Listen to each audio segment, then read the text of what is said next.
What's up guys? The Bean Professor here, back with another lesson in recoil control.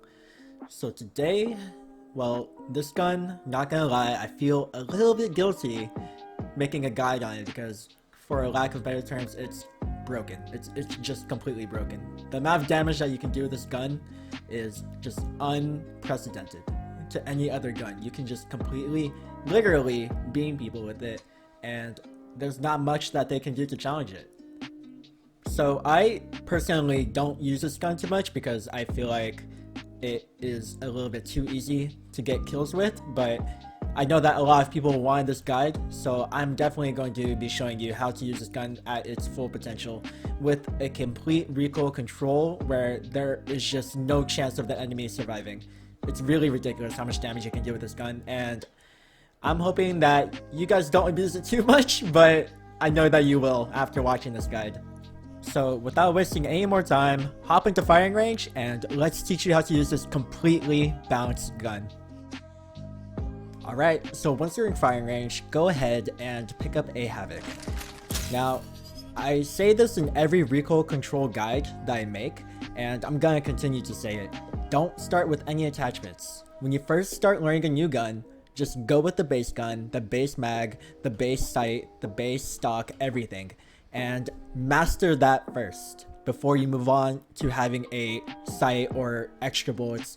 I mean, in this case, the Havoc, it only has a stock and a sight attachment, but still, if you only get used to using the Havoc with, let's say, a 2x and a purple stock in firing range, and in game you pick up the Havoc and all of a sudden you can't find those attachments, you're going to be building that detriment for yourself.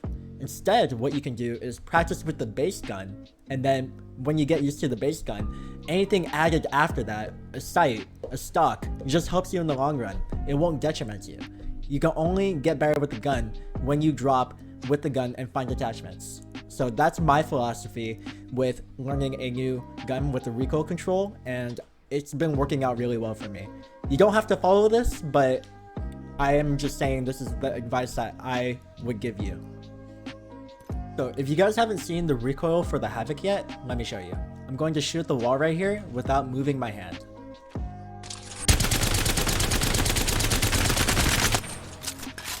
Alright, so as you can tell, the recoil just goes literally just straight up. There's a little bit of deviation horizontally here, like it goes left, right, left, but honestly, all you have to really worry about is the vertical recoil. So if you guys have never done recoil control training before, how you control the recoil is basically by just mirroring what the gun does naturally. In this case, you don't really have to worry about the horizontal mirror, so all you have to do is really just, because it's pulling up like that, you need to pull it down. But there's one key thing with the Havoc that I didn't really realize until I started practicing with it more for this video, is the recoil, it starts out with this spread right here. As you can tell, from here to here, the bullets have a certain distance in between them. But once you get right here, the bullets all of a sudden have no space in between them and they're just really condensed. So when you're doing the recoil control for the Havoc, you have to really pay attention to the speed that you're pulling down, because there's two parts to this control. First is this part right here with this speed in between each bullet, and then right here you have to adjust for the last half of the mag. So let me show you what the recoil control looks like when you actually apply that speed change.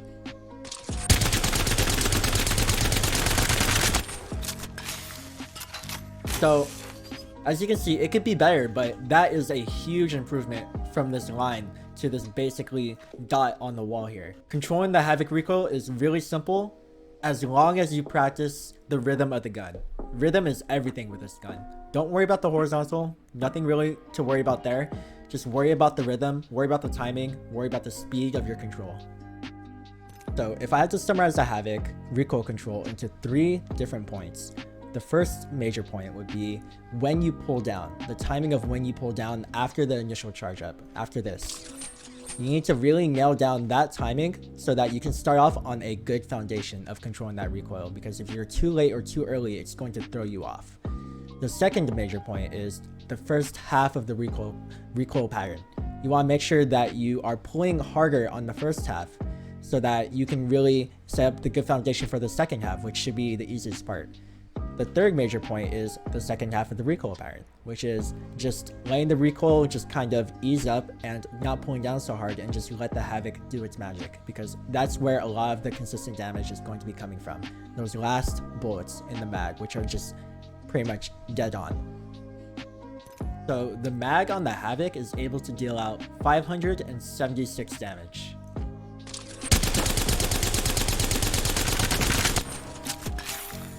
$576 damage with 32 bullets. There's no extended mag for the Havoc anymore, so this is the base gun. This is what you pick up on drop. That's insane. That's completely insane. The R9, for example, only has 220 damage packed in it, and that's almost double. The Havoc is almost double that, plus more. Just to give you a complete idea of how ridiculous this gun is. Still balanced, by the way. Still really balanced. So the way that I like to practice with my recoil, which I've shown in multiple guides before, is by practicing on this target back here. So if the mag can dish out 576 damage, then I aim for a little bit below that. I aim for about like 500 damage. So like I said before, with the timing, the speed, and everything with the Havoc, that's really the key here, and you'll really find that out when you start practicing on this target back here. So the Havoc, it has a charge up, right? There's a little bit of a charge up before you can start shooting. If you pull down too early, then you're gonna be shooting at their feet. I'll show you. Right? You're gonna be shooting at the feet, and then you're gonna be trying to adjust to get back on target, and it's going to be a mess. And if you shoot too late, you're gonna be going up, and you're gonna be trying to pull down to adjust to where you should be shooting. Like, it's going to be a mess if you get the timing off of when you need to pull down. So it's really important that you hop into firing range here and you really nail down that timing of when you need to pull down. This is going to take some practice, but it's not hard. It's not hard. You really just need to take the time to get that timing down. Let me show you a couple of recoil controls on this target and show you what it should look like.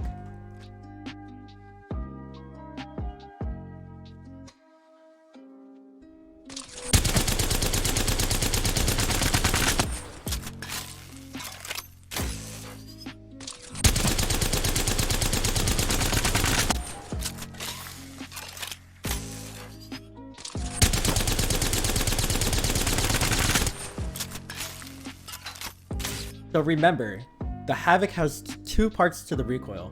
The first part is more drag, you need to drag it down faster, and the second part, you can ease up on that speed a little bit in order to just allow the Havoc to just stay on target.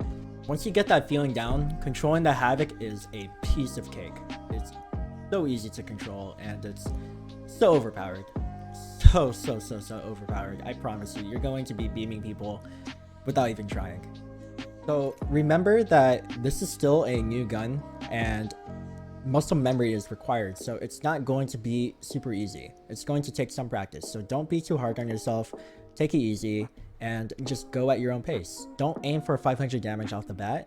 Aim for 100 damage and work your way up. I promise you, you will get there if you just put some time into it and some practice. So once you get used to the stationary target, you want to move on to the moving target, which I practice on this one back here. This one is furthest away, so it's going to require the most accuracy. So with this moving target, because there's no horizontal recoil on the Havoc, all you need to do is drag the line over to where your target is moving. So if this is the recoil right here, which is, it literally is, the Havoc is a straight line, you want to drag it that way if your target is moving that way, or you want to drag it the other way if your target is moving that way. So it's as simple as just slanting the line down, still having that vertical pull, but slanting it down in the direction that you need to go. Let me show you.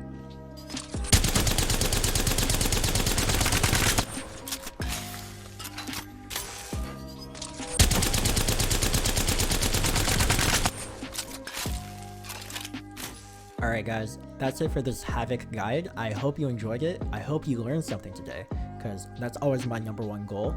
But I do want to say something before ending the video. I know that the Havoc is a controversial gun, and in the intro I even mentioned about it being abused and please don't abuse it and stuff like that, but it's a gun that the developers put in the game for a reason, so don't feel ashamed if you want to use it. You know, this game is all about having fun. That's what any game should be for. So if you're having fun using this gun in game, Don't let me, don't let anybody, even pros, stop you from using this gun. Just keep playing the way you want to play and dominate. So yeah, if you enjoyed the video, please drop that like. I always appreciate it. And if you want more content, which is definitely going to be coming, then subscribe. And like always guys, have a fantastic day and I'll see you in game.